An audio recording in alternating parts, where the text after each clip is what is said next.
নমস্কার বন্ধুরা, আমি শুভজিৎ। তোমরা দেখছো মাই টিনি গার্ডেন। তো আজকে আবার আমার ছাদ বাগানে চলে এসেছি সন্ধ্যের বেলা, প্রায় সন্ধ্যে নেমে এলো। তো এখনই তোমাদের সাথে একটা পদ্ম শেয়ার করব। সেই পিঙ্ক মিস্ট আমার কিছু কথা তোমাদের সাথে শেয়ার করব, সেটা হচ্ছে পদ্ম রিলেটেড কথা। তো চলো আগে পদ্ম ফুলটা দেখি, তারপরে কথা বলছি।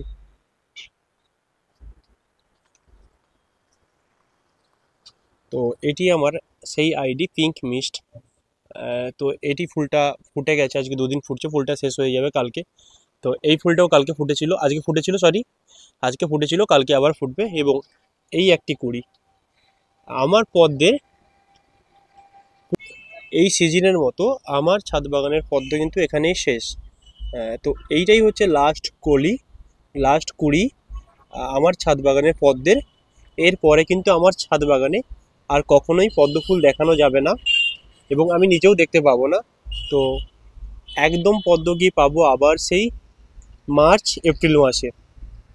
তো পদ্মের ভিডিও আজকে আমি এখানেই শেষ করছি। আগামী বছর আবার পদ্মের ভিডিও নিয়ে আসবো। তো আপাতত এখন আমি জবা এবং বোগেনভিলিয়ার উপরেই সমস্ত ভিডিও বানাবো। তো তোমরা অবশ্যই আমার এই জবা এবং বাগানবিলাসের কিছু ভিডিও দেখতে থাকো।